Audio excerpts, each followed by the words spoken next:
guys, I'm Nurul Jihad and me with my colleague Ersa Hapsari, Raihan Erando, Alif Prasetyo, and Siva Aziza will give you guys a presentation about business communication and negotiation chapter 11 and 12, which are meetings, leadership and productivity, and leadership communication in an organizational context. So bear with us. Thank you. So communication purpose and strategy should come first in planning meetings, as in all communication situations. Meeting leaders or planners need to define a clear purpose and analyze the audience to determine one of the whether a meeting is the best forum for what they want to accomplish. One of the frustration with meetings is that they often seem unnecessary. Groups of all sorts can fall into a habit of meeting daily or weekly or even monthly just because they have always done it that way.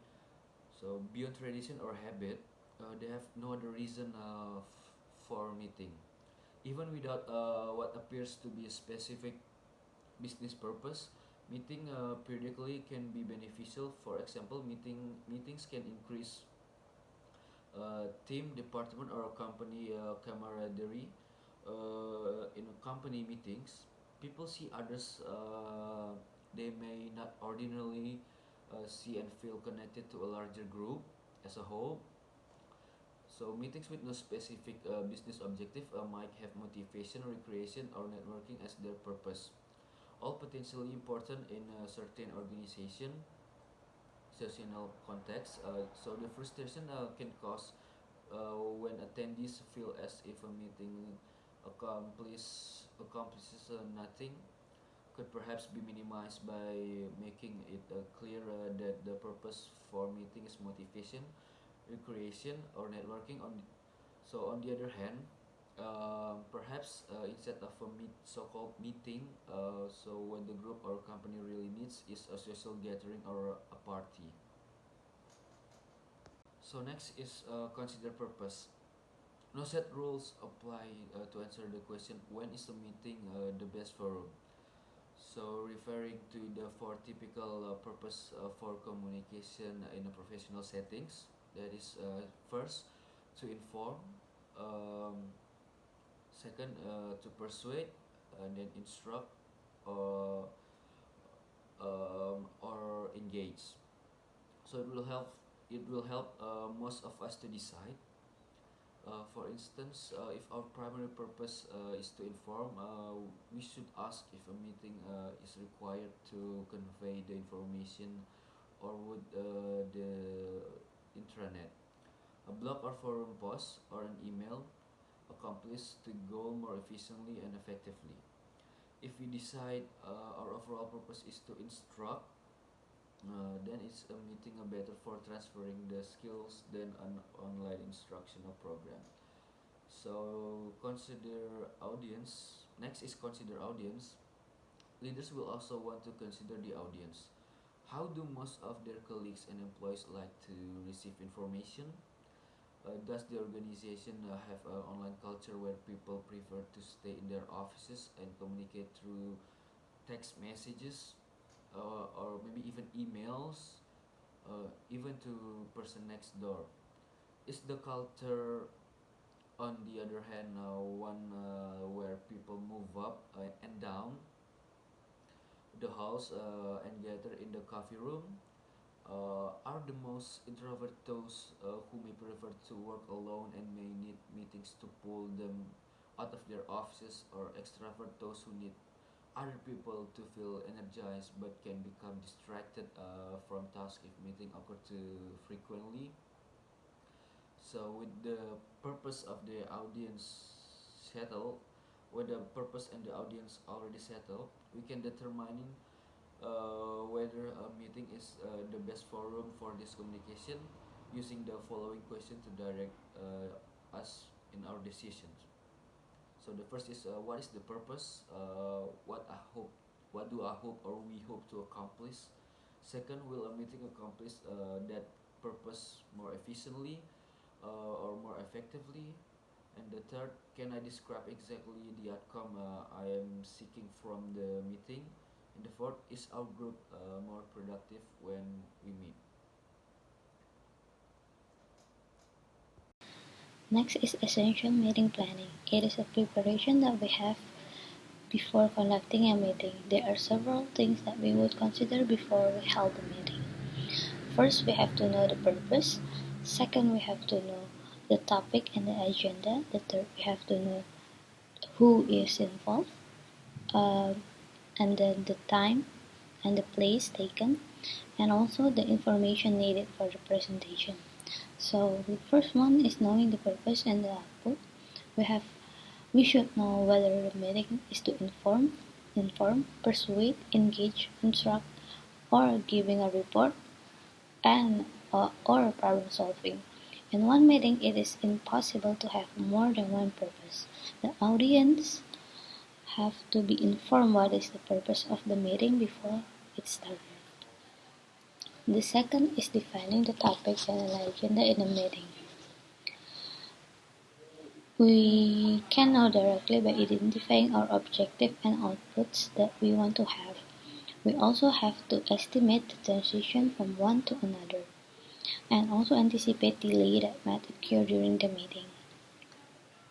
And the third one is the people involved in or contributed in the process of meetings. It invites the audience that will contribute to achieve its objective.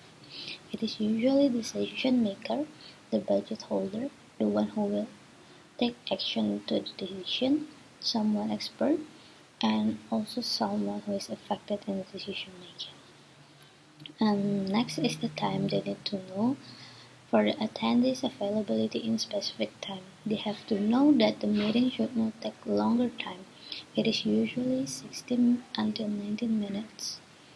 And fourth is the setting. It is related with the location, equipment, layout, and room during the meeting.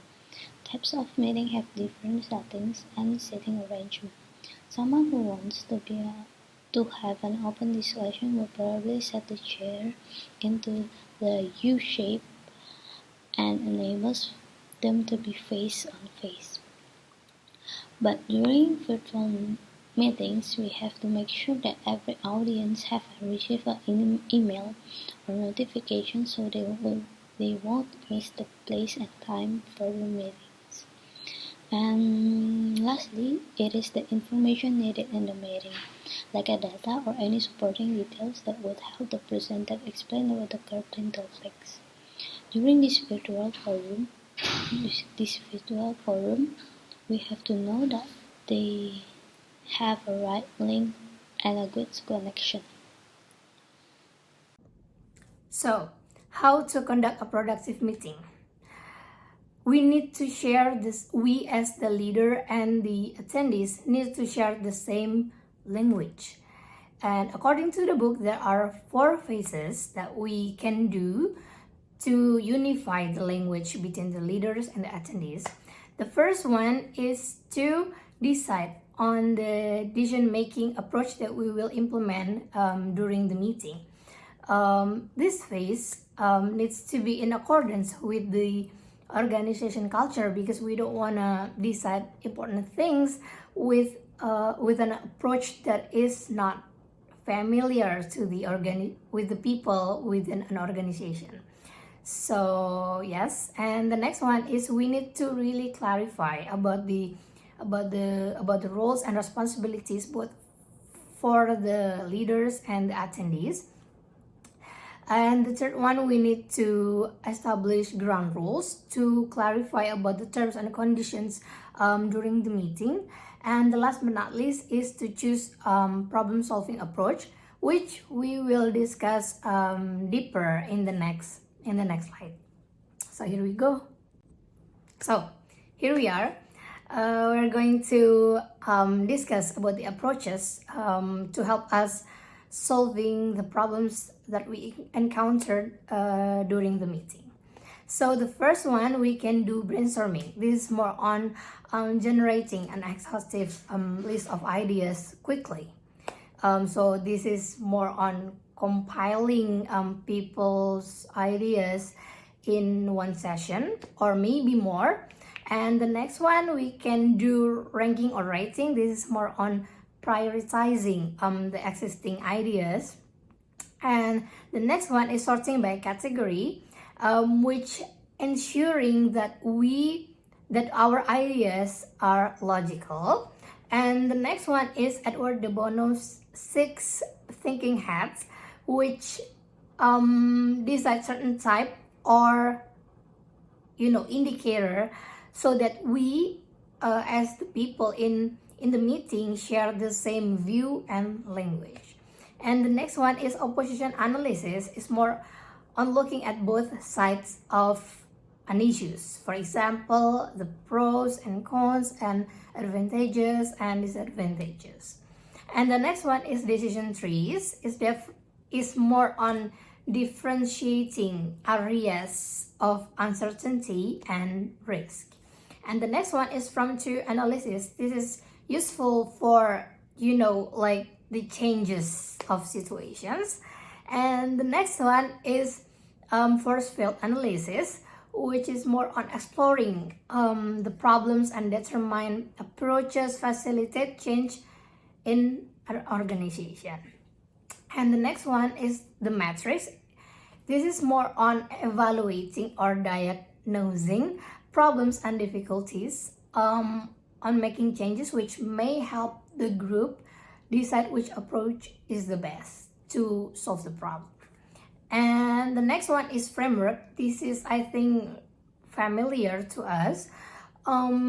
It can analyze anything that we want. For example, like logic model framework, we can use that to help us evaluate, to help us decide the next program, and etc. So that's all from me. Managing meeting problems and conflict. Leaders should be able to stop or at least minimize most of the usual meeting problems by careful planning and implementing rules.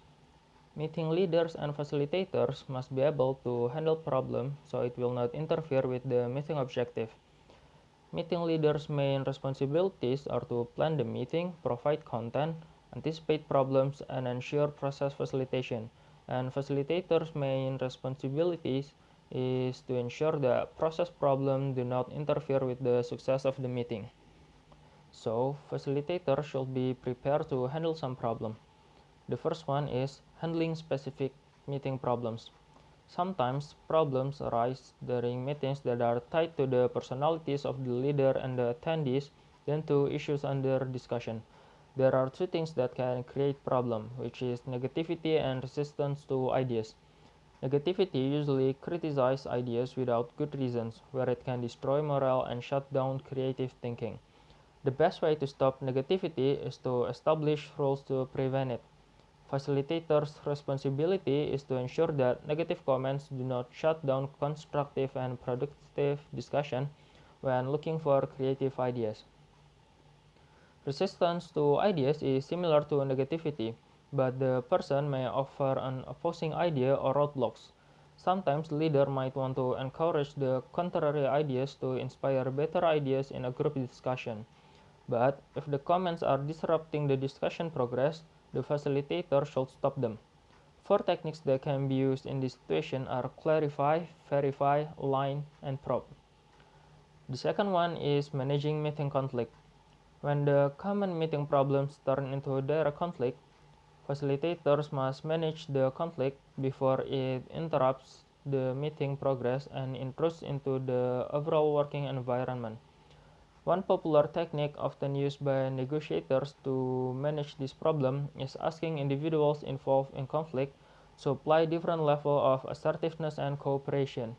They can approach problems by competing, compromise, collaborate, avoid, or accommodate. In collaborating, both sides can assert their opinion while still cooperating at a high level. Compromising allows the meeting to continue, but the ability of both sides to assert their opinion and their cooperation is only at moderate level. In competing, one party wins but the other loses, so other may side with the loser or feel sympathy for him. Avoiding the problem may allow the meeting to continue. but it is not for long-term conflict because the problem is still unsolved. And accommodating can be a temporary solution, but low level of assertiveness can make a person feel as their opinion is worthless. The third one is dealing with cultural and personality differences. Sometimes, meeting conflict may arise from cultural and personality differences. Leaders should understand these potential issues and manage all of them. Some variables like context, information flow, time, language, and power can also describe how differences in culture can be a meeting problem. Leaders should recognize the differences and lead the meetings in a way that can make participants feel as comfortable as possible. Problems can also arise because of differences in personality. It is dangerous to generalize about a person's personalities, but being aware of some of the differences will help us to lead and facilitate our meetings more effectively. So, how to ensure that meetings lead to action? First, you have to assign specific tasks to specific people. For example, you have to assign accounting tasks to accounting department and IT tasks to IT department. And then you have to review all actions and responsibilities at the end of meetings, and also provide a meeting summary with assigned notes for all tasks, so that all the participants of the meetings know exactly the task and how to do it. And then the most important thing is you have to follow up on each task in a reasonable time, so that the tasks are done properly before the deadline due. And then we are going to discuss the next chapter, the leadership communication in an organizational context. But first, we have to understand what an organization is. According to businessdictionary.com, an organization is a social unit of people that is structured and managed to meet a need or to pursue collective goals. All organizations have a management structure that determines relationship between the different activities and the members, and subdivides and assigns roles, responsibilities, and authority to carry out different tasks. Organizations are an open system in which they affect and are affected by their environment. And then we are going to talk about the three classical approaches to organizations. First one is Taylor and scientific management. The second one is Fayol with his administrative approach. And then we have Weber and his bureaucratic approach. So, in Taylor and scientific management, they emphasize efficiencies and close supervisions of workers. In order to be efficient, organizations need to make sure that workers are assigned to the correct tasks for their skills, trained appropriately, guided by clear and specific goals, and paid fairly for their work. Taylor views organization as a machine with employees as the part to keep it running. And then we have Fayol and the administrative approach. In this approach, an organization is a strict organizational hierarchies with a single authority figure at the top and frontline workers at the bottom. It has a clear command and control at all levels, and it is similar to the military system. The system has a weakness in which coordination between divisions are hard, so Fayol's propose for an organization to create Fayol's bridge, so that division at the same level can exchange information and coordinate their actions. The most important concept of administrative approach is the 5 fundamental actions for managers, which consist of planning, organizing, commanding, coordinating, and controlling. These 5 fundamental actions for managers are still being applied until this day. And then last we have Weber and his bureaucratic approach. According to Weber, a good organization is a well-defined hierarchy of authority that dominates with power and centralized decision-making. It also needs formal rules and regulation governing how the organization functions. Weber classified organizations according to the type of authority and the control of them. The first type of authority is the charismatic authority, in which power is based in the character and personality of the leader. and the success of the organization depends on his or her ability to attract followers. Second one, we have traditional authority, in which power is based in tradition and respects for custom and tradition. An organizational culture is the prime example of traditional authority at the corporate level. And then the last type of authority is the rational legal type of authority, in which power is based in laws, codes, and rules. It is the most rational out of these three types of authority, and it also relies on information and expertise in the system that has created the rules. According to Weber, the rational legal type of authority is the best type of authority out of these three, and organization should pursue this type of authority in their organization. Hey guys, it's me again, and now we are going to talk more on appreciating human relations approach in an organization. So we should see that employee is not equal as machinery, because people need motivation, both internal and external, to to have a good performance in the workplace. And an organization can enhance the employees' motivation by providing a good and supportive environment, so that the employees feel secure. And an organization can also create a good communication between the people within the organization, so that it may eliminate misunderstanding or conflicts in an organization. And talking about communication plays a big role in maintaining the workplace environment. Maybe that's why nowadays people tend to use flat hierarchy or matrix hierarchy organization, because it eliminates the multi-level of positions that may become a gap in the organization or the communication flow between the bottom line and the top level of management. And talking about management, the book also distinguish managers and leaders. So it stated that manager can lead, leaders can manage. So I found this really interesting. However, any more details are provided in the book, so feel free to read the book.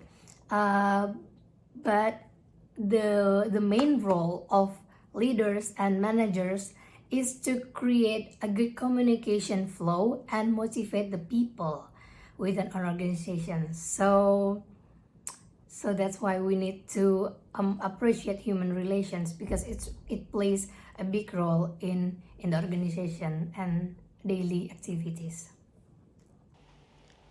Sometimes conflict can often arise in the subordinate-supervisor relationship. So knowing how to manage that relationship from both sides will help us avoid misunderstanding and uncomfortable situation. One reason for the conflict is management style. Some managers feel they need to micromanage everything and can make subordinates feel restrained or not trusted with their jobs. And some supervisors have a style of undermanagement, which the subordinate may feel abandoned.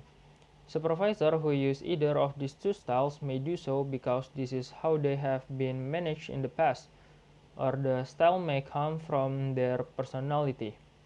In addition, the introvert versus extrovert personality may end in misunderstanding because of the introvert tendency to be less loud or demonstrative, while those taking care of themselves can be misunderstood by the more extrovert individual as a sign that the supervisor doesn't trust him. Next slide, please. So, how can we, as supervisors and subordinates, avoid this kind of conflict or any other kind of conflict that can happen in this relationship?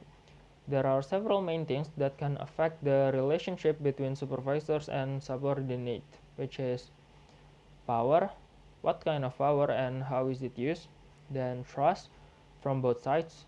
Supervisor should trust subordinate to do good work and subordinate expect to be recognized and treated fairly. Then communication, the frequency and style of communication is important. Then culture, the tone the organization sets for such relationship. And last one is values and ethics. What does the individual value and what guides his or her ethical decision? Thank you. Last is networking. Networking is one of the ways to extend connection between the people inside or outside the organization. The benefit of networking is that we can expand our knowledge and skill. We can also find new opportunities and be more recognized by others. How can we achieve this effective networking? First, we have to start with being good listeners. We have to respect everyone who is talking to us, and because it would increase the respect they had toward us too. We have to also have to prepare for the communication activity. We should know their background and create a small talk that will continue and attract. So yeah, I as the representative of the group would like to thank you all for watching until this point of the video. So see you in class.